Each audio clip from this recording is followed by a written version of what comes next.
Well, I was born in the Bronx in New York City, and spent most of my youth growing up in the borough of the Bronx, and then as a young teenager, of course, ventured into Manhattan and into a world of what I saw as great beauty, a city full of magnificent buildings, gorgeous buildings.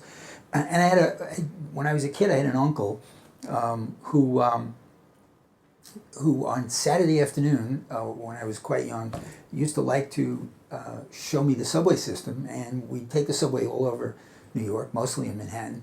But one of his interests was in construction for some reason, and so at that time in the early '50s, there was a lot of construction in New York, and so we go to these construction sites, and they had always had holes where people could look through. And so I had this memory as a young boy of experiencing all of this terrific construction that went on in New York through the early 1950s, mid and late 1950s, and I think it must have piqued my interest in architecture and building.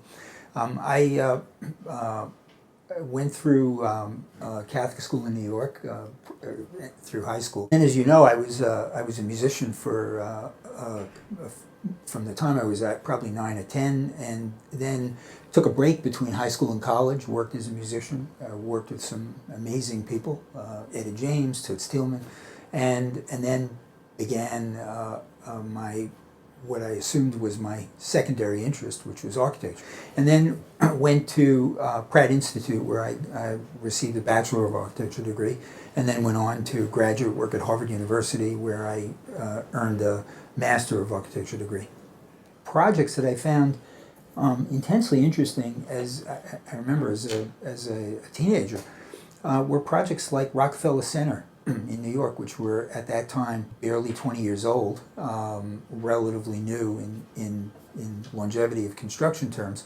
And I was very taken by the magnificence of the design, the beauty, the inclusion of sculpture and ornament and all the decorative arts that were very much a part of this very modern complex. And of course, later on, I came to understand that Raymond Hood was, who designed the complex, was a quite tremendous talent in that regard, and started to see all of the buildings he did. The McGraw-Hill building on 42nd Street, the American Radiator building. They were really terrific projects that were very capable of being contemporary and modern, obviously being tall and making skyscrapers, but also being able to communicate with the rest of the architecture of the city across the history of New York's buildings. So it was those awakenings were both a product of design, obviously, and construction. But I was interested in the reality of building, and I was very interested in architecture's ability to transform pieces of the city. I had done a couple of interiors, but the first outside project was a store on Lexington Avenue, which was referred to me by another firm, and it was a very, very interesting experience because now I was on my own. There was no firm to cover, and there was a lot to figure out. I mean, there was a lot at that point to come to understand because I was then responsible for all aspects of the project, unlike a bigger office where there's a project architect and other assistants. So you work on a big team of people. Here, this was a very small job, so I had to design it, do all the construction documents, do the supervision, and then and see what happened. So the awarenesses in the process were dramatic, because at some point we made the project. The client was very happy. They were two young guys who owned a clothing business on the Upper East Side. They were looking for something identifiable, something different, and the project that was delivered became an iconic piece of store design. It was published. It still gets published. It's more than 30 years old. It's unfortunately been demolished a year or two ago, but it was there for almost 30 years and was published all over the world, compared to Otto Wagner's Die Zeit Telegraph Shop and Hans Hollein's Schulien Jewelry Shop. So it became an iconic piece of design, but the which was quite surprising to me in the process.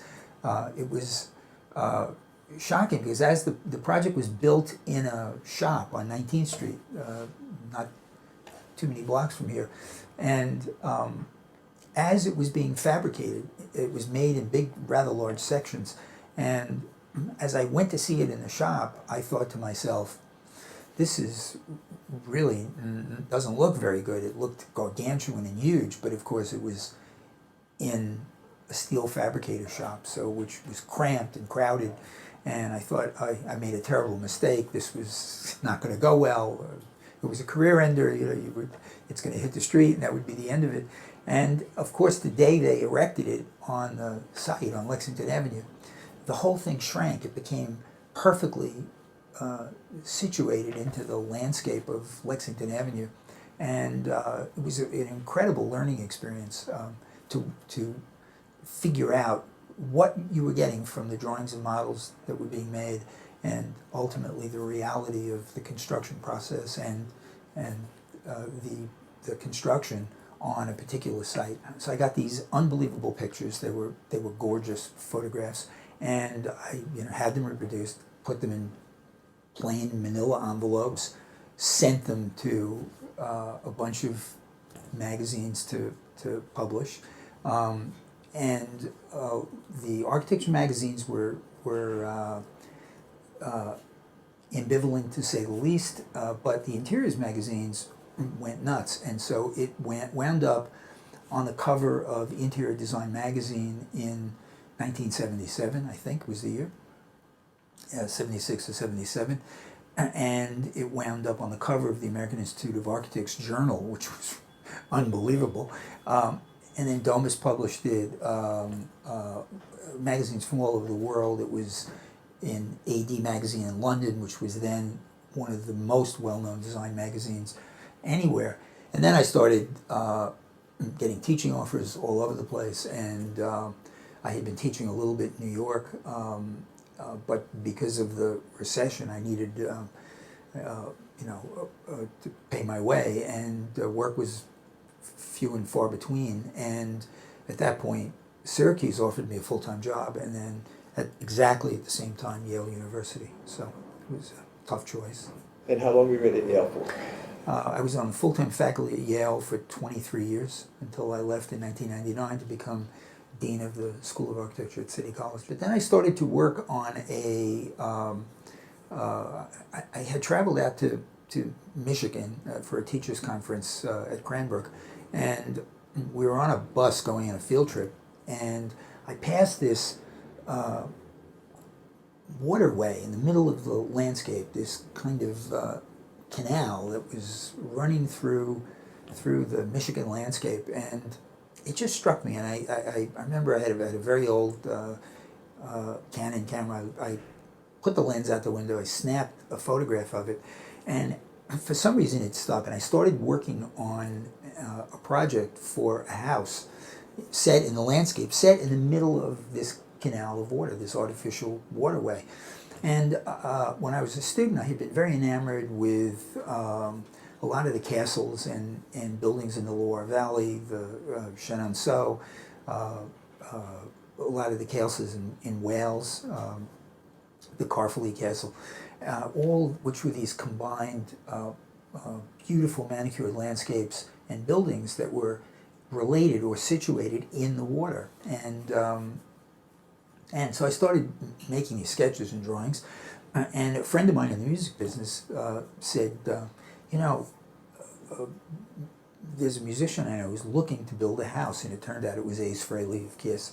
And we wound up meeting, and I started working on this house for Ace Frehley. And when he saw it, he thought, "Oh, this is perfect." He said, I have this terrible problem where people figure out where I live, and then one morning I wake up and there's 100 people with their noses pressed onto my living room window. So he said, if I could be separated by something like water, that would be perfect. So we embarked on the house. We worked on it for quite a while. The house won one of the coveted Progressive Architecture Design Awards in 1980, I think. And the drawings of it, which were really beautiful set of color drawings, which were very unusual in the period, became world famous drawings. They've been in museum shows all over the world. They've been published in books on architectural drawing. The house never got built, but the drawings, the project itself, lived on for a very, very long time as a very well-known piece of theory in architecture at the end of the 1970s. These two projects, the store in Lexington Avenue and the Fraley House, because of what they pursued and because of what they were connected to in the relation to the history of the city of New York, and how I was beginning to understand putting new objects into the city, new buildings into the city, and because of the connection to the landscape in the Fraley House and what the house pursued as interior space, which was radically different from the work being done at the time, which was predominantly more corporate-looking Mesian glass architecture. This was a masonry block, all with color interiors, very vivid, different materials than were the typical material palettes of the day. These projects generated terrific interest, and they were very well published. People were talking about them. So one day, not long after the publication of the Fraley House, I got a phone call from a prospective client who had said he was looking for an architect to renovate a building up in Newport, Rhode Island that he had purchased, and was I interested in being considered? I said yes, and went for the interview, and it was William Boggs and his wife Greta, and as we began the interview, he told me this story, which I found both incredible but not unfamiliar, which was that he had another architect before, and Bill and Greta had this very excellent collection of antique 17th, 18th century antique furniture. And the architect who they were working with told them that they should take old furniture out in the yard and burn it. And I found this rather remarkable, but it also began to awaken in me the understanding that modern architecture had a very difficult part of its theoretical base that could not and would not assimilate itself into the history of either architecture or design and design artifacts, and in fact, if anything, believed that shouldn't exist at all. So this was a fascinating moment because of what I was interested in pursuing, and because fortunately they had the good sense to terminate their agreement with that architect and look for someone else. And after they interviewed, I think 5 or 6 firms, they called up and said, we'd like you to work on the project. We think you could do a great job. At that point, I'd only seen pictures. I rode up to Newport, Rhode Island, went to see the building for the very first time, the Callender School, which was a formidable and incredibly powerful and stately building in the Newport landscape. And it was both incredibly elegant, very beautiful, but it also had not fared well, having been unmaintained for quite a number of years. So there was a lot involved. The interiors were simple classrooms, not really distinguished. The entry hall had been renovated in the 1930s, so that was another distinctive piece of history. And the building had an interesting construction history, having been built in the original building built in the mid-1860s, and then 20 years later an addition, making the building larger. And what that left was the residue of a series of structural anomalies on the second floor of the building, where they didn't bother to remove the structure of the original building. They simply left it and covered it over. All of this became a narrative and story about the building.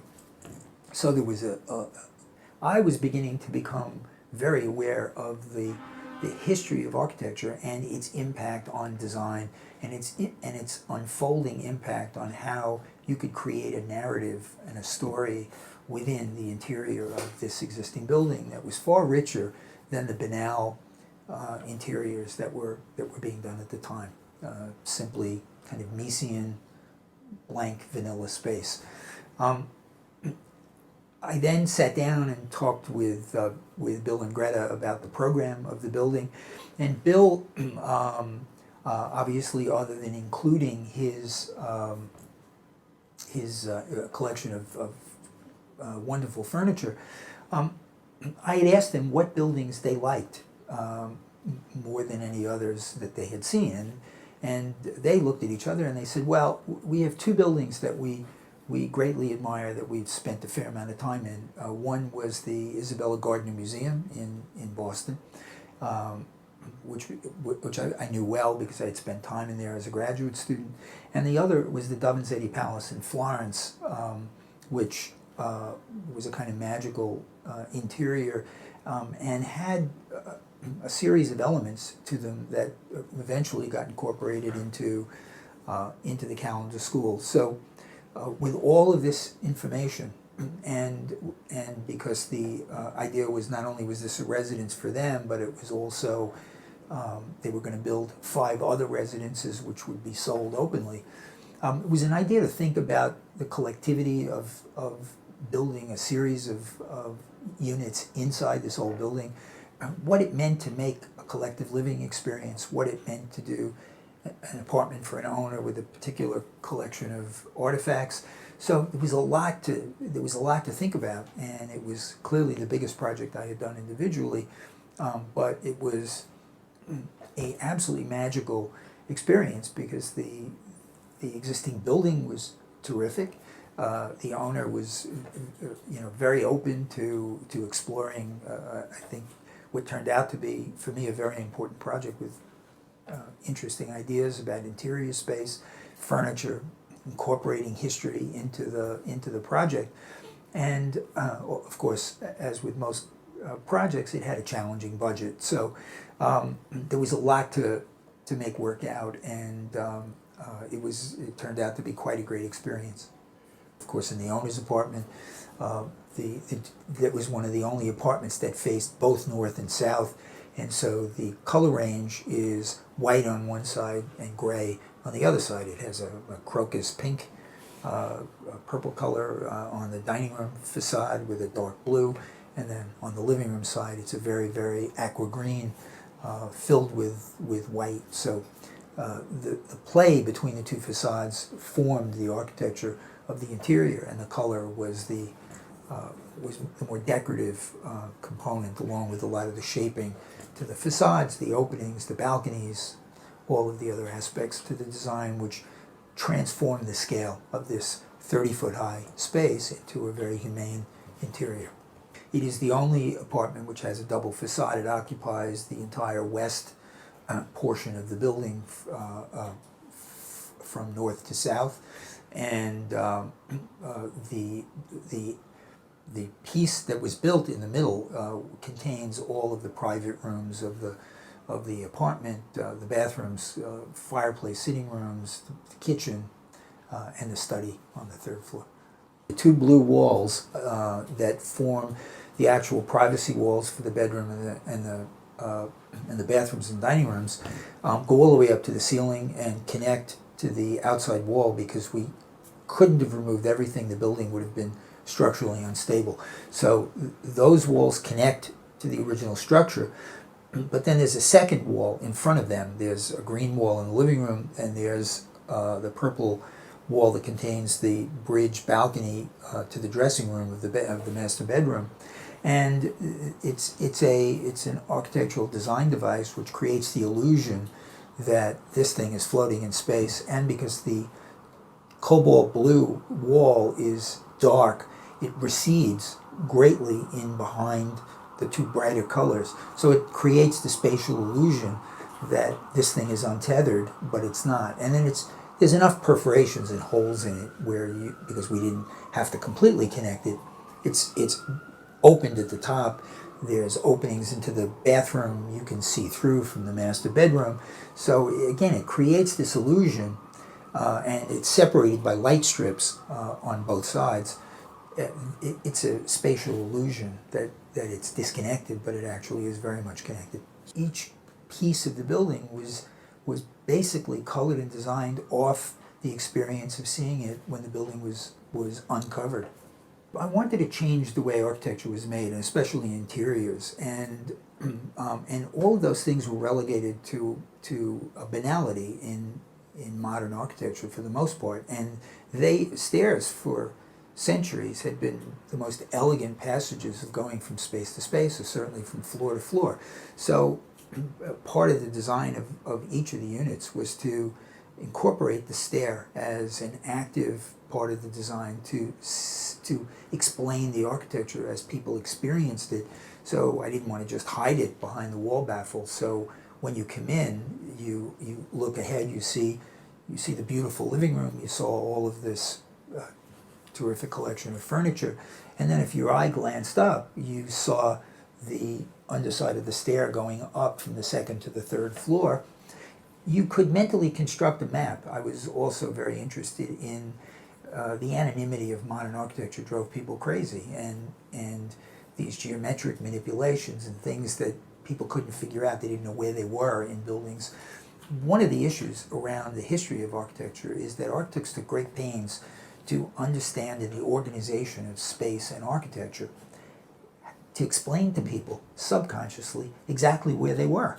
So you could reconstruct the experience of moving from space to space, and you could understand that when you're in that stair, you had already experienced it from below as you came in, so you understood where you were in the composition of the apartment. In that unit, as you go up to the top of the stair, there's a tiny little square window. There's a place where you can sit on that stair and look out into the living room. So also part of it was about transforming the stair experience in not just the passageway, but also as another place to experience space and to have other places to sit and explore the way we live, the way you live in that apartment. I think maybe 6 months later, the project came to be finished. It looked gorgeous. We had it photographed. Next thing I know, I get a phone call from the editor of Architectural Digest, Paige Renz, who I didn't know. The magazine had been out a very short period of time before Newport. I don't remember the year it started, but they had not had an architecture section of the magazine at that time. It was strictly an interiors and decorating magazine, and Paige was looking to expand, I think, the audience of the magazine, and they came up with this idea that they would have an architecture section to the magazine. So Bill, unbeknownst to me, had sent some of the photographs ahead to them, and they were wildly enthusiastic. So I'm having, this was a major piece of press, a major piece of publicity, and of course they had an exclusive on anything they published, so you couldn't show it anywhere else before they published it. So now I'd already been talking to the New York Times, I was already talking to other magazines. I had to stop all of that, and they of course wouldn't use my photographs. They had to send their own photographer. So they sent Nick Wheeler, who was a terrific, also a terrific photographer. I had George Cerna photograph it earlier, and then the biggest shock to this was that they had hired Paul Goldberger to write a review of the apartments. Paul at that point was, the leading architecture critic. He had taken over the Times Post from Ada Louise Huxtable some years before, and was the reigning architecture critic in the U.S. So this was major league. So a couple of weeks later, Paul Goldberger called me. We didn't know each other. Paul said, I've been asked by Digest. I'm fascinated by the project. They sent me some test photographs. I'm going to fly up to Newport and see it. I said, well, would you like to meet and have me explain the project? He said, absolutely not. I want to experience it on my own, and then perhaps afterward we'll get together and talk about it. So he went up. A couple of weeks later, I got a phone call from him.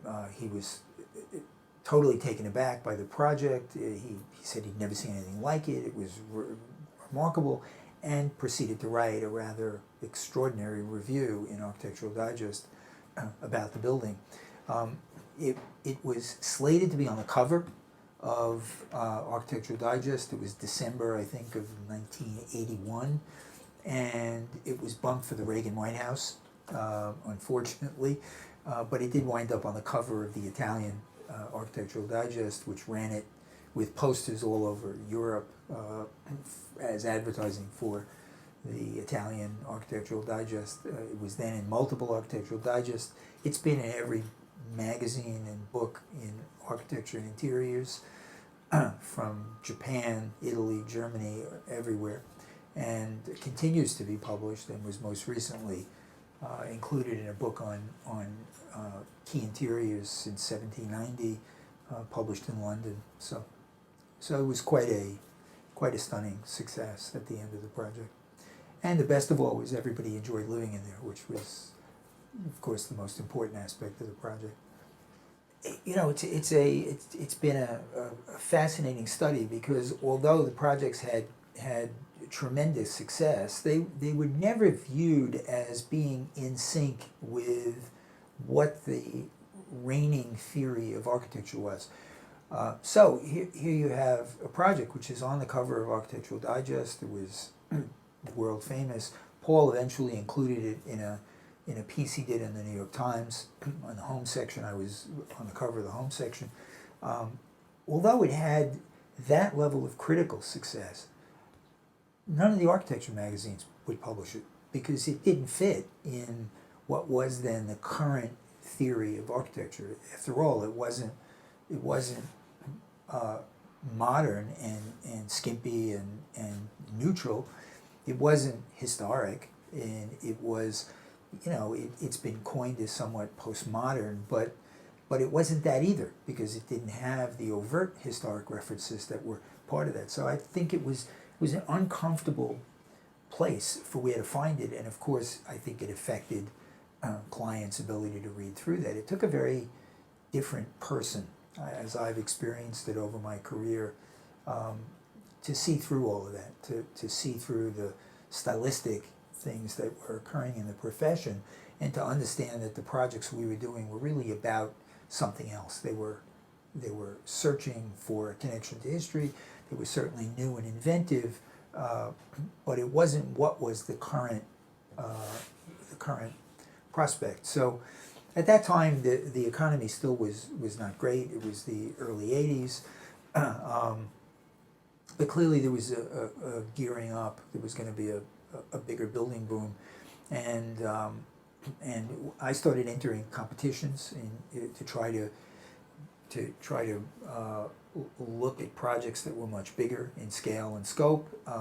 We entered the what became very famous competition, the Peak in Hong Kong, which was housing on Victoria's Peak in Hong Kong. And I did a project that was very much about being embedded in the landscape. It was a project that was very totemic in how it appeared in the architecture and the landscape of this hill and environment. It looked almost ancient when you saw it. We built a very beautiful model of the terrain, which had almost more than 100-foot change in grade across the length of the site, with all these towers, and we hid all of what were to be the club facilities. There was a very elaborate club component to the program. It was a very complicated, a complicated zoning problem that they had put forth in the brief. So, and we rendered it very much in very stark black and white, which was very different than certainly I had done in calendars, certainly different than I had done in the Fraley House. But I was looking to communicate something a little different in this project, and to really looked.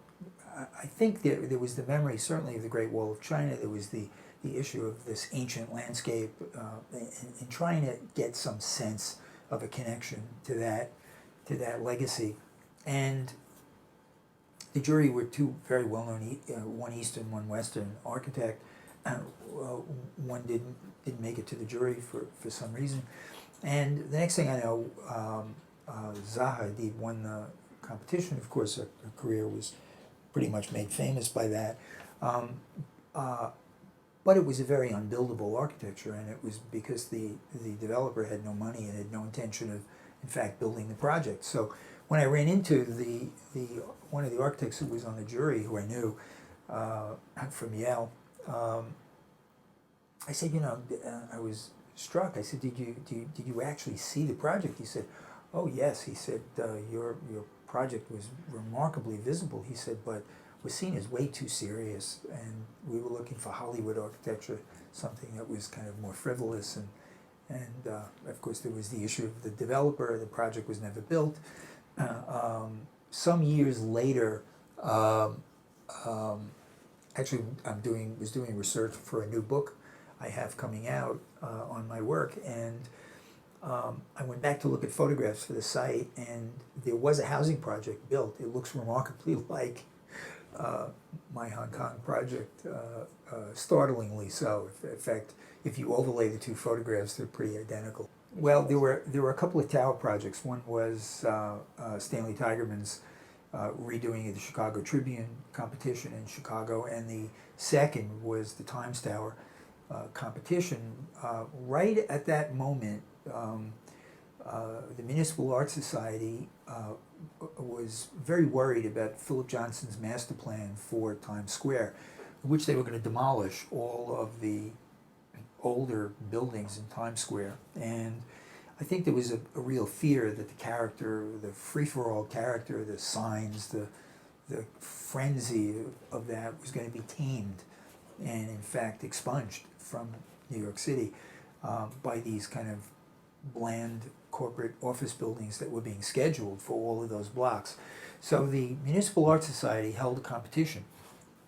The Allied Chemical Building, which had replaced the New York Times building and the triangular site, which the ball drops from at the end of the year, had been left vacant.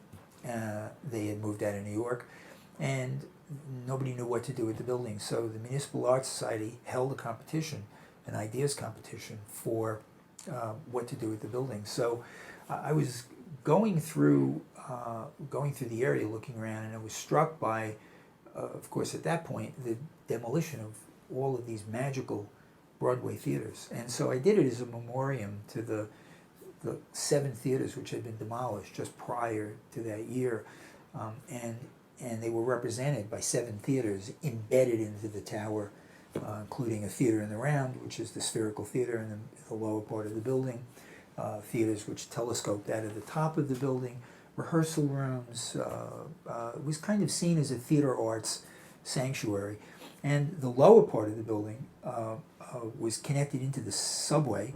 The legs of the building, the columnar structure, was to open the ground below, and so it would let light down into that very overly used subway stop. So it was an ideas competition, a way to look at tall buildings in Manhattan and see them as something other than corporate, as not being representational. I think the issue in all of my work has always been looking to find a representational component to the building. Right around the time that I became dean of City College, I got what to me was one of my most important commissions, and that was for the Saratoga Avenue Community Center. So I was hired by the New York City Housing Authority to build an addition to one of the existing housing projects in New York.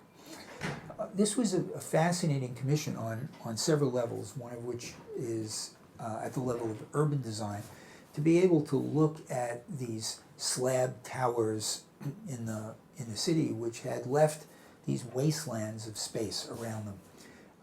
And although this was a very small building, I had the idea that I could use the building to transform this superblock idea into the way we made spaces in cities before, which were much more protected, much more enclosed, much more cared for in the way people came and left the buildings, in what they referenced to entrances, gardens, public spaces.